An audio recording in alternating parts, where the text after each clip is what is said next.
This is Lecker. I'm Lucy Dearlove.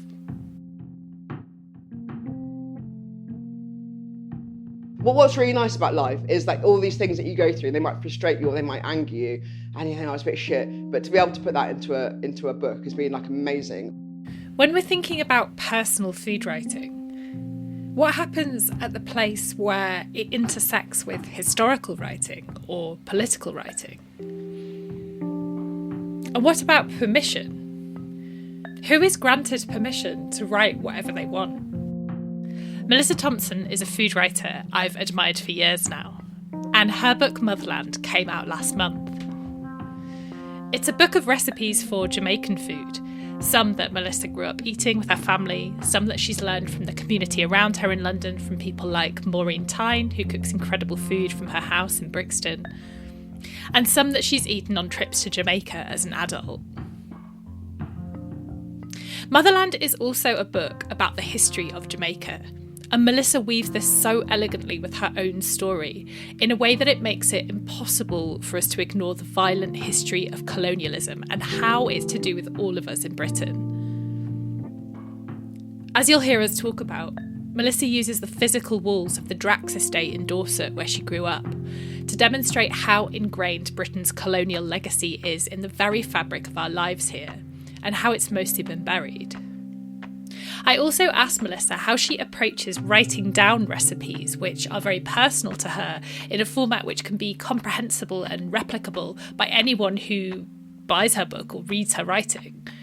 Is anything lost or compromised in this process of translation?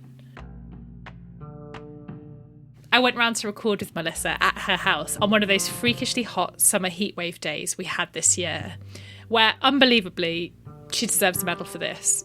She cooked me lunch. So what are you making? So I'm making pepper prawns and just some grilled corn. But I might do grilled corn and then make it into a salad. Oh, lovely. Just like with a bit of chard. Yeah, like with a bit of red onion. Nice. And stuff. I'm just thinking anything That's cold, but actually hot, that's not hot. Yeah, I might do that actually. Is this from the book? The prawns are, like pepper shrimp. It's like a sort of classic. They are quite. Do you like heat? Yeah. Yeah. I mean, I don't want to you know when you're you get really cocky about it. Yes. And as a white person, I'm always like, yeah, I can handle it, and then I always, yeah. It's a classic, isn't it? You're like, yeah, of course. And it's I do like, heat, actually. but obviously there's a relativity. Yes, exactly. Yeah, it's like how hot exactly, and that's the hardest thing to quantify. You just never know what someone else's tolerance is going to be. Yes. Yeah. Shall I do some? I'll do some plantain. Great. Yeah. Yeah. Love plantain. So my book is called Motherland, and it is about it's a cookbook, a Jamaican cookbook that also details the history of Jamaica to kind of put the food within the context of Jamaica's history. And it's quite cool because it's a book that I was looking for a long time. I kept on ordering books, wanting it to be this. Oh, right. And it didn't exist. And like the closest is Provisions by the Russo sisters in I America. didn't know that. Okay, cool. I've got it down there. You can have a look at it if you want. Yeah. Yeah, obviously the kind of the African American experience is so much different. Although they're kind of African American Caribbean, like Jamaican, which is something else. But they kind of talk about it more about their family and their kind of grandmother. I mean, it's an amazing book. And so to be able to write this, the whole thing has been a bit of a dream, because I think my agent got in touch with me on the back of my BBC Good Food column, and then I had met a publisher at a supper club, and she was like, what's exciting in the world of food at the moment?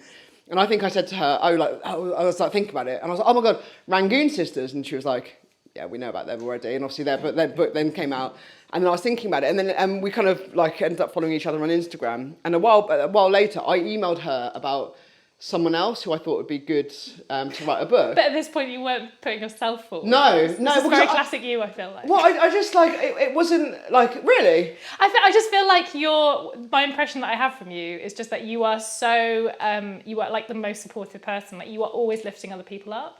So that feels very characteristic from what I know about you, to meet an editor and be like, you should publish all these other people's books. Rather than being like, I actually really want to write one. Well, yeah, she was like, well, have you? She was like, yeah, thanks for that. Have you thought about about doing it. And I was like, oh, well. I was like, okay. Actually. And had you thought about it? I had ideas. I had ideas, and but I just didn't think I was there yet. And it's this is why this whole process has been so interesting, because you have, in a way, it's almost frustrating, because obviously the way that everything happens sequentially, like you get a column, and then you get approached, and then you end up getting commissioned. And obviously, like, I could have written this book, 3 years ago, like before I got the column and everything. In a way, that's quite frustrating, because and that's why you say about like lifting other people up, and for me, it's almost like I think it's born out of frustration, because it's like there are all these amazing people, and a lot of kind of like white people, I mean, like I'll speak like straight. A lot of white people get access to publishing easily, and it's not to say that they're not good, but obviously they can write about whatever they want like with whatever food they want, whether it's related to their own culture or not. Whereas for black people and brown people, it's been a lot harder. Yeah. And people, I think, from East and Southeast Asia. I mean, like, I think some of the most exciting, like, Southeast Asian restaurants right now are the head chef is a white person, or that's been founded by a white person. And so now that I'm kind of in the system, it's like, oh, right, that's how it works. Because I didn't know. I mean, I've been a journalist for, like, almost 15 years or something. But I still don't know I didn't know how it works. I think I said before, like I wrote, like it's hard to know like how to dance if you don't know the moves or something. I can't remember how I phrased it, but it's like, and it's almost like it's quite secretive, and then actually you get in it, and it's like, all right, this is how it works. So that's why I'm just like everyone. So I've been trying to get quite a few people that I know and just try to get them, whether it's connecting them with my agent or just like trying to like plant the seed. Like, you can write a book, and you should be the person writing a book about this cuisine, because you know it and you're good at it. And so yes, that's where that comes from. Even now, I don't know, the industry is maybe broadening a little bit in terms of what gets commissioned, but I think you're still so right about like white people can write about anything. Yes. And I think there's also a sense of like, oh, we've got one of those already when it comes to like specific cuisines, and there's like less of an understanding of like what different people's perspectives can bring. Yes. Like, for example, your book is about the history of Jamaica, but it's about the history of Jamaica from your perspective. Yes. Yes. Which is why, you could easily have another book about the history of Jamaica from someone else's perspective, and well, that would also be great. Look at Riaz's book. Exactly. Do you know what I mean? It's, West Winds. Yes. Like, also like completely different book. Great to have them both. Like, there's space for both of them. There's space for both of them, and there's space for plenty more as well. And this is the I don't know. I think things are getting better, and it's exciting speaking to people who are doing amazing things. There are a few cookbooks that are kind of due to come out, which I'm really excited for, and I hope it's just the beginning. And I think what you say about it being a like, this is just my perspective. Obviously, my perspective of growing up in the UK, and what Jamaican food means to me, how I cook Jamaican food, and I guess the further away it gets from Jamaica, then it's always going to be like, I guess, an interpretation of it. I think that's really beautiful. I think a lot of people now view the food culture, they almost don't realise that we're part of like a continuum, and this is part of the evolution of food, which is going to happen forever, rather than this isn't an end point. And so I think it's quite exciting. It just needs to be done, I think, with respect, really. Totally. And I think it's also about understanding that like, there isn't necessarily a definitive history of any one particular thing. Like, it's always written from someone's perspective. Yes. Whether or not we know who that person is, if that makes sense. Yes. Like, no history is entirely objective. Yes. But like, just for example, there's a bit in your book where you write about seeing the wall of, is it the Drax Estate? Yes. In Dorset, which is where you grew up. Yes. And then later coming to understand that wall was the wall of an estate that belonged to a slave-owning family. Yes. And like which is still a very powerful family today. Yes. And for me, like, that was just so, like, you don't hear those details at all. Like, we don't talk about how the actual, like, physical architecture and the political system of this country is linked to the enslavement of African people. Like, we just don't talk about that, like, in that way. And it's everywhere. Yeah. It's everywhere. Well, this is it. I mean, like, and obviously that realisation, because when I was working on the local paper in Dorset, and it think it was like it must have been was it 250 years or 200 years since the sort of abolishment of slavery. And at the time, I remember trying to like, I don't think it was public knowledge that the Drax family were linked to slavery. Right. And so I was trying to find out, because I did quite a lot about it. And then I think that came to pass a bit later, after I'd left there. And I remember, like, he got, I'm not sure if Richard Drax had been made the MP of South Dorset at the time, but I remember him walking into the Echo offices, and I was with the receptionists, and they were really cool women, they're really funny, and they were sort of a bit older. And he walks in, and then he kind of, I think he went to a meeting or something, and they're like, oh, he's such a silver fox, like this. And but I was just like, I mean, obviously, like, he's not, like, it wasn't him, but it's kind of, the whole thing is a bit, is quite icky. I mean, he's never kind of really, I mean, what do you do? What do I want? I don't want him to say sorry for it, but I think it would be quite nice to have some sort of acknowledgement or some sort of distancing. A lot of people were like, oh, but that was back in the day. And it's like, you know, but they're still they are still benefiting. Yeah, they're still benefiting from that system. Like, you can't deny that. No, like, it's a physical fact that their wealth comes from that system. Yes. And where you know, like, there is no kind of like inherited wealth. Like, for, you know, my parents were really skint. I mean, they kind of like pushed themselves up, and now they're doing all right. And I guess, you know, like, I think I'm at the stage, hopefully, where my daughter will have some sort of, but it's still like, we're almost starting from scratch. Yeah. I'll tell you what, though, it was quite nice to be able to, like, all of these things. What's really nice about life is, like, all these things that you go through, they might frustrate you or they might anger you, and you think, oh, it's a bit shit. But to be able to put that into a book has been, like, amazing. Or, like, talking about Christopher Columbus, my dad just getting really annoyed anytime someone mentioned his name. Mm-hmm. And it's like, Dad, I've been able to put that in a book, and he's like, yeah, he's quite happy with that. Because obviously, is a book that is has this, like, sort of almost universal history that is relevant to anyone, really, because it's a history that we all should know about. And then it is also a very personal book. So I guess, like, where did you choose to kind of draw those boundaries? Like, was there stuff that you chose not to include? Like, how did you choose what to include from the history? Well, this is why it was so hard, because it was so much information, and the research, I love the research, because there were a lot of things that I kind of knew almost by hearsay.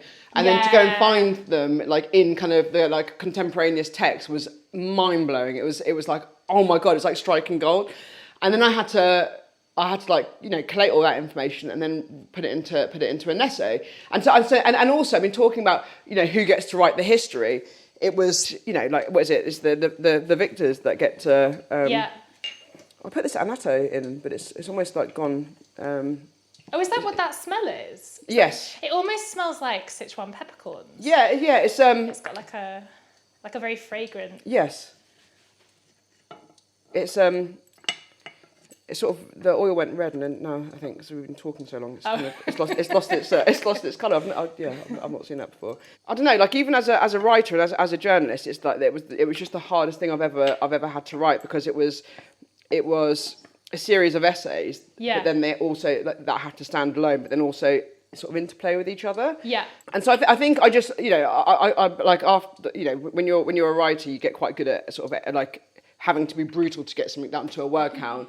And so then it was just a case of, like, as I reread it, like, you know, however many millions of times I read those words, like, is this adding anything to the story? Not is it adding, like, because everything, in my opinion, added something, but it was like, what can I take out? You know, like, again, sorry, I started saying that about who gets to write the history. A lot of it, you know, the indigenous Jamaicans didn't have a written language. Yeah. And you know, there are a few artefacts. I mean, bizarrely, in the Horniman, they've got, but I'm not sure where it is, but it's a Taino thing for extracting the juice from cassava, grated cassava for the bami. I've got bami, by the way.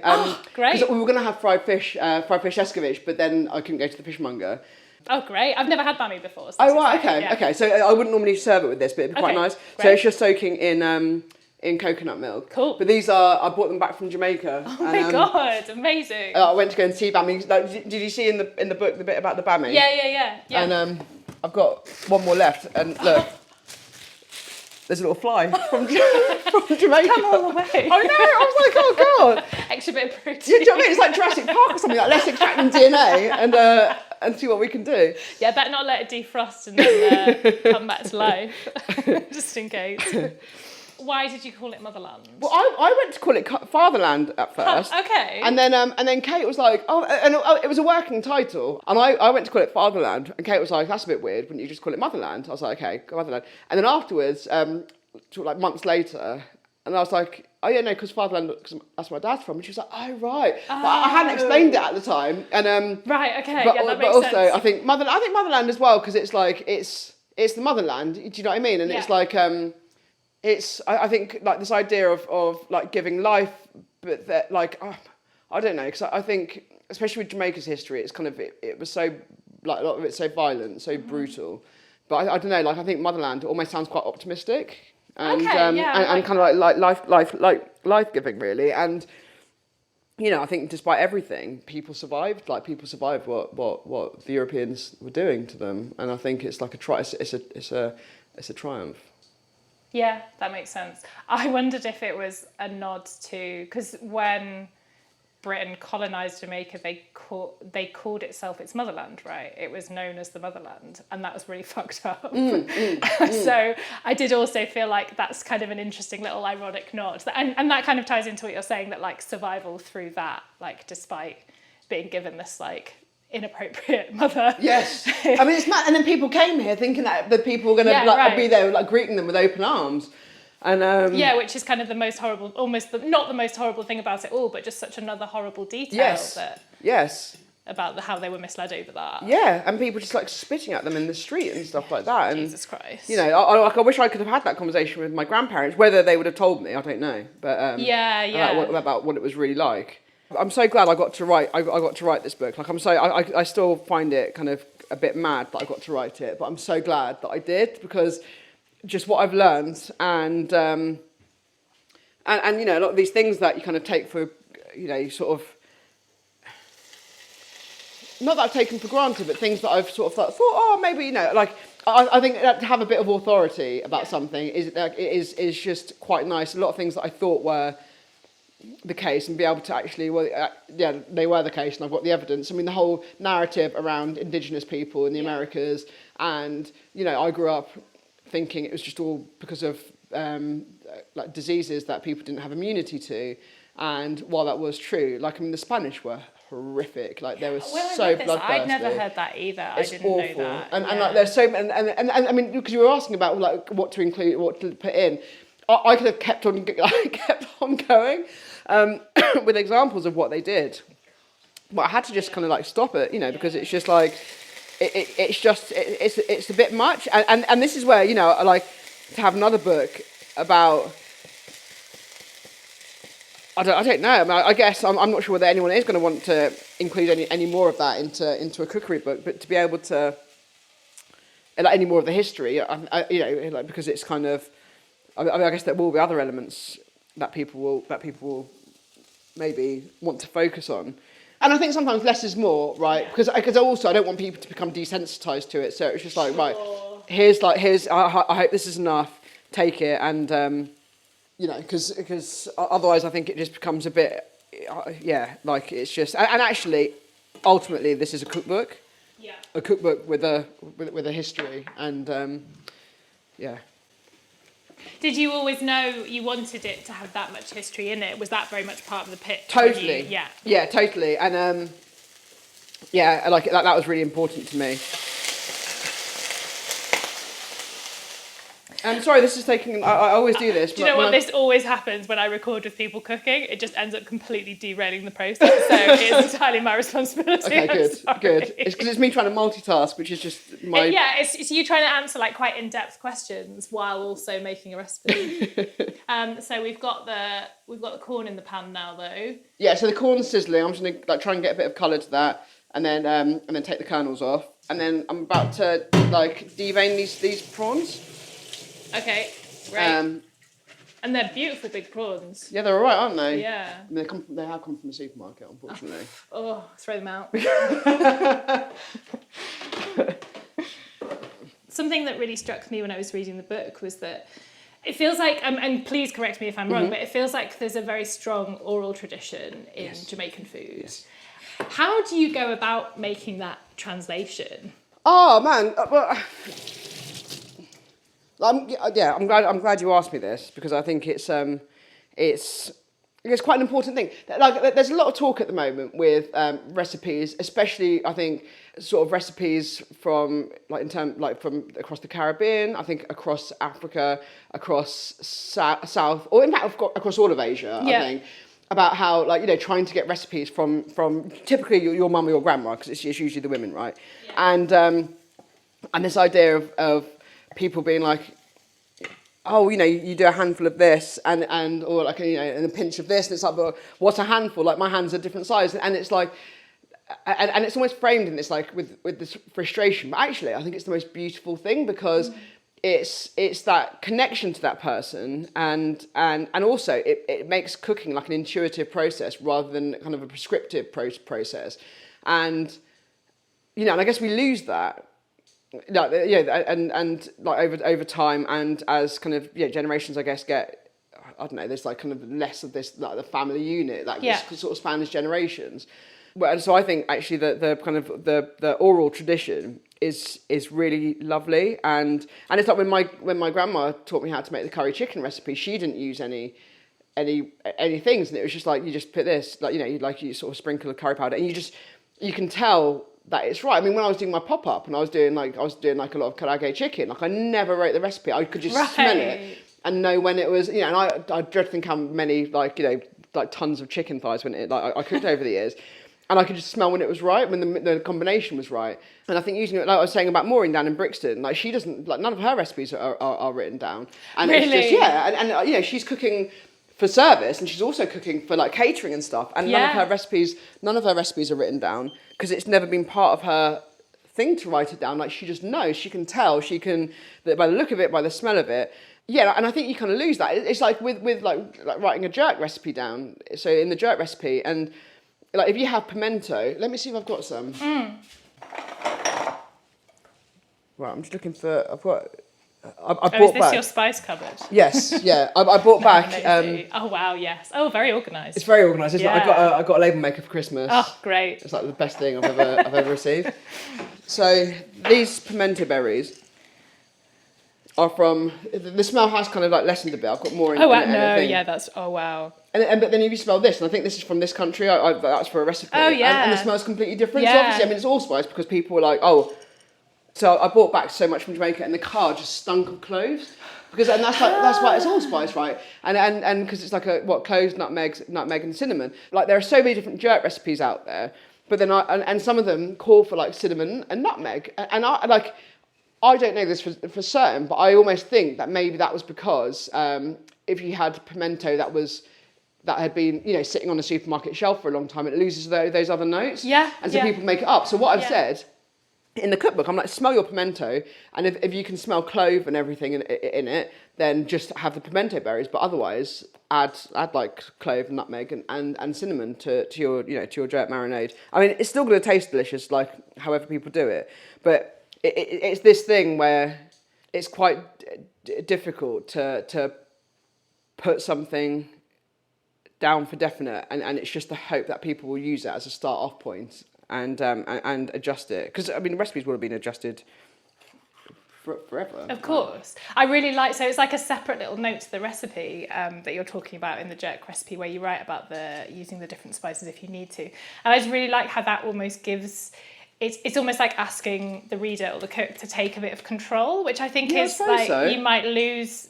In a sense, like you don't have that much control when you're reading a recipe or you're cooking a recipe that someone else has written, but it's almost like you're giving permission to people to be like, make your own call. Yes, and this might be how you like it. Yeah. You might find out how you like it. You might like it with the extra cloves. Like, Yes. I really like that about it. It felt really unusual. Like I don't know if I'd seen a note like that before, and I really liked it. Okay.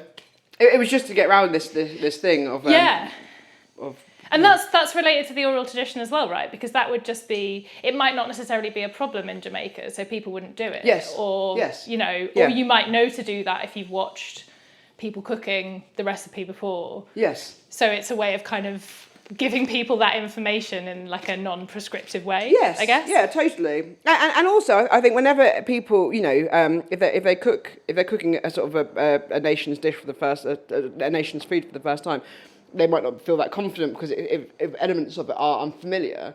But then, trying to I guess, guide people to how ingredients should taste and like use more of your senses to kind of to get to understand it and to make a judgment call yourself. Like when you came to be writing down these recipes that have, a lot of personal significance for you, did the format of a written recipe feel adequate for translating kind of what you wanted to say about that recipe?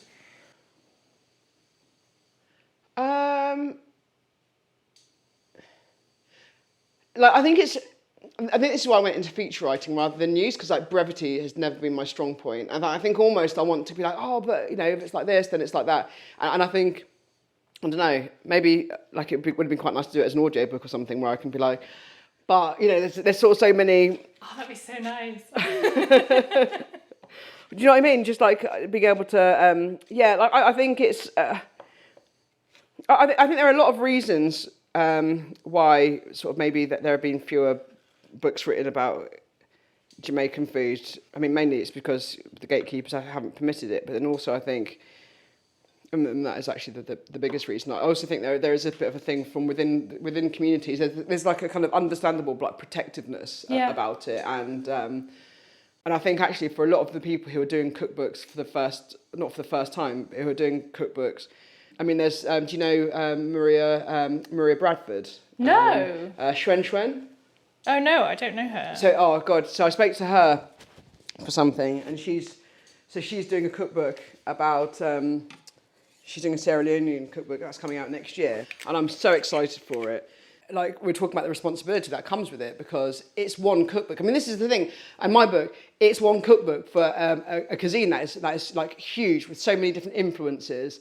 When there are 20, it doesn't matter, but when there are fewer, it does matter. And I don't think there's been, so Maria was saying that she doesn't think there's been any Sierra Leonean cookbooks published in the UK. Wow, okay. And so like the pressure for that, but also she's so kind of, like, she's so brilliant. She was like, and she was like, I will like fucking buy a book about like Italian food, and I will fucking go out of my way. She was like, it's about time that you fucking did it with our food as well. Yeah. Go and find cassava leaf.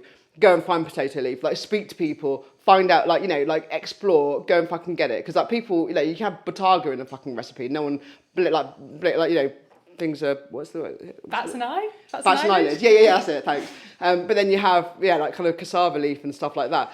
Like, and people just like, but I can't, like what can I use instead? Can I use spinach? It's like, And I think as people who enjoy food, there's like an assumption that they are going to be kind of inquisitive and like all of the things I think that make people interested in food. So actually go and be inquisitive and go and, it's not just about reading a book, but it's about going and actually immersing yourself in that culture, going to the shops and just familiarising it. And people, like, I think like the thing about, one thing I can say about food is, and food people, is that they love sharing and talking to people about stuff, and it's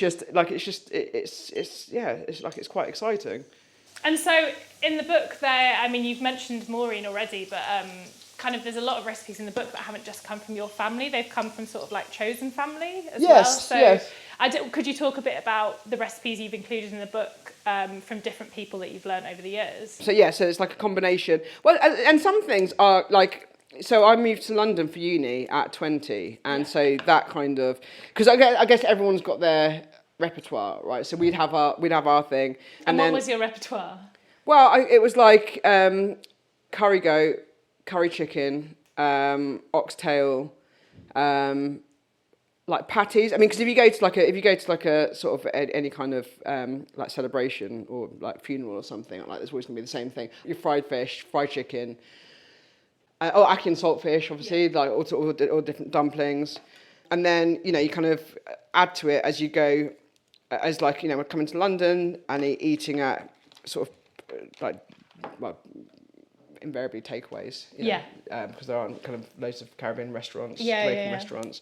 Yeah, and then your repertoire kind of sort of widens further. But then also, I think, like Kwasi Brenya-Mensah, I did a talk with him in Belfast, and he was saying that when you're cooking cuisine outside of its country of origin, you're only ever doing a version of it, and I thought that was really interesting way to view it, because it's kind of true, right? And it's like, And I mean, going back to the whole ingredients as well, and being true to ingredients, I think, like, as much as I think it's important that, I think, like, say, with like talking about Sierra Leonean cuisine, there are certain dishes that can only be made with cassava leaf, right? You can't, there is no substitution. You're not going to get the flavour for that. But then there are other things where, you know, I don't want people, especially if people can't afford it, like, I don't want money to be something that's going to, so if something, you know, if something can be bought cheap, or like, rather than someone having to go out and buy ingredients that they might not use all the time, like, is there anything, there are some things that you have to, like, you can only make this if you use this, but then having that kind of flexibility, the Scotch bonnet's gone in, so it's gonna Scotch bonnet fumes, it's probably going to get me in a minute. For me, the whole idea of like decolonizing, like food writing and stuff is moving away from this kind of like francophone kind of like you know thing. Like on the cookbook shoot, I was with Melek, and so it was like Benjamin Abui was doing the was the like home economist, and Melek was her assistant. Oh, really? On your shoot? It was amazing. Oh my God, like, that's fantastic. It was so good because Melek, because obviously Patsy was taking the pictures, and then like Matsy. That's Patricia Niven. Yes, yeah. And so kind of, and I really wanted to, like, because like I think Patricia, Patsy, Benji, and Jen Kay, who did the props, like their aesthetic is so their sort of separate aesthetics are so complementary, yet they'd never worked together, and so then they kind of all came together, and it was such a dream.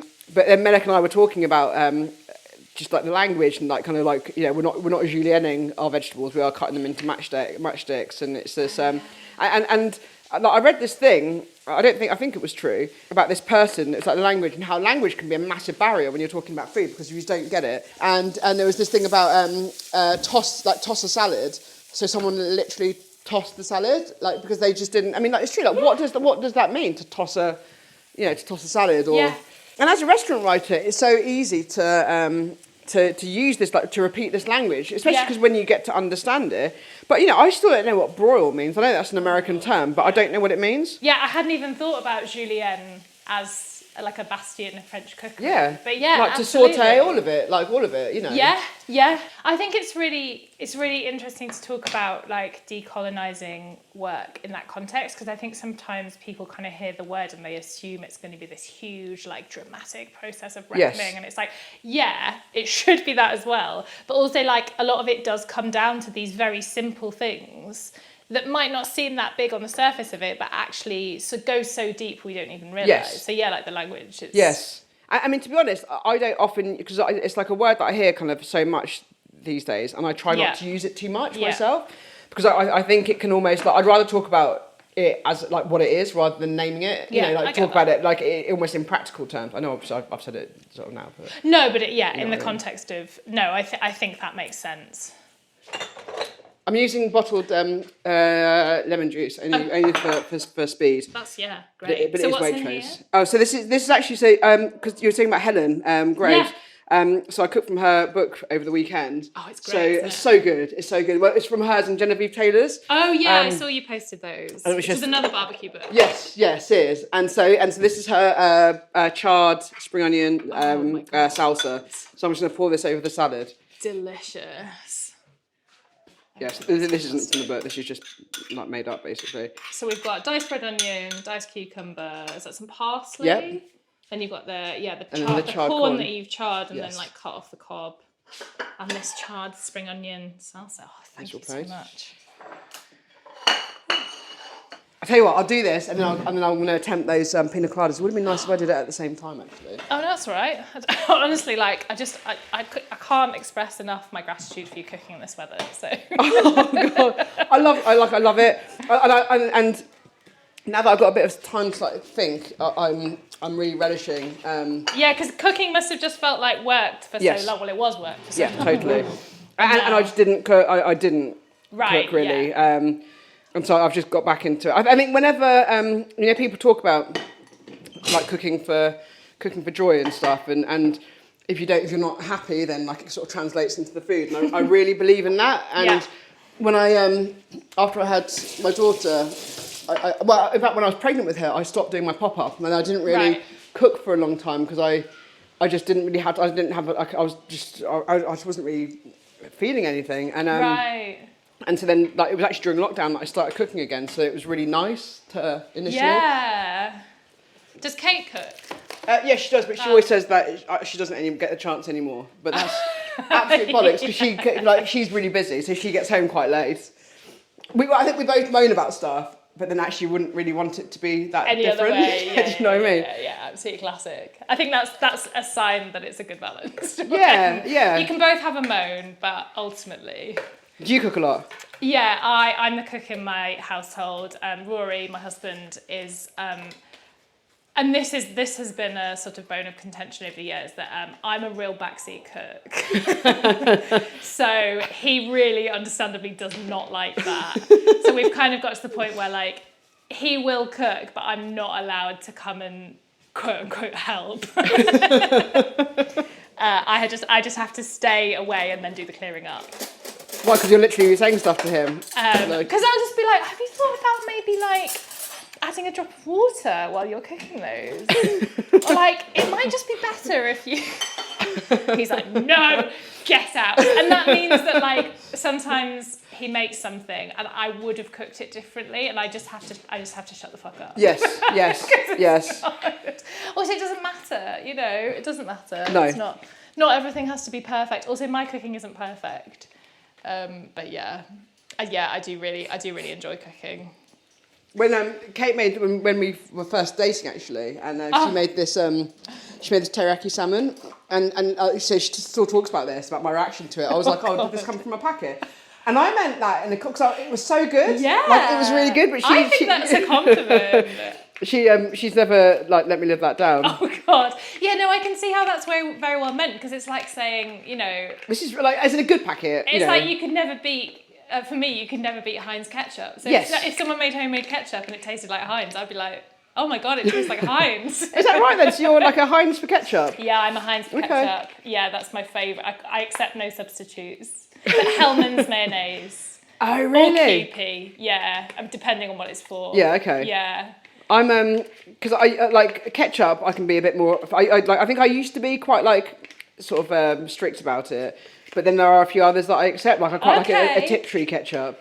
And, interesting. I have, that one is good actually. I have tried that. I've never used it at home, but yeah, I have had that in like a fancy cafe. And it's nice. Yeah. Are you a ketchup or brown sauce household? It depends. As in a household, it will definitely be ketchup. Yeah. But I like brown sauce. But then I like Ada's a bit kind of obsessed with ketchup. Okay. Although she's so fickle. She is kind of like, there was a time where I know she couldn't get enough, and now she likes. I don't know, she's sort of a bit less. I'm like, do you want some ketchup? And she's like, Okay. It's like, what's wrong with you? Do you want any rum in this? Yeah, why not? Yeah? Amazing. That's all right. Why not? It's after 12. Exactly. It's practically evening. It's practically, yeah.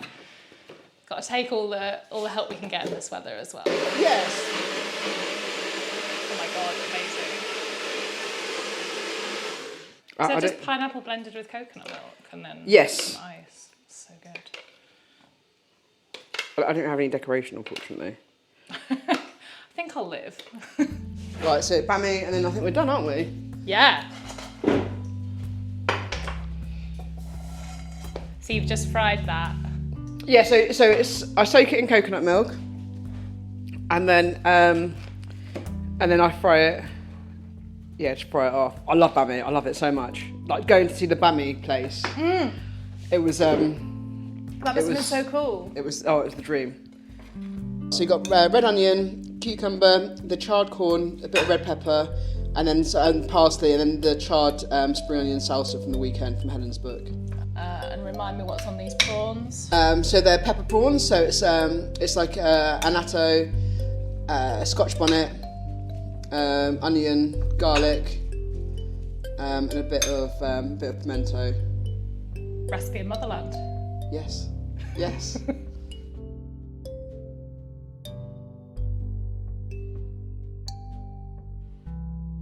Thanks so much to Melissa Thompson.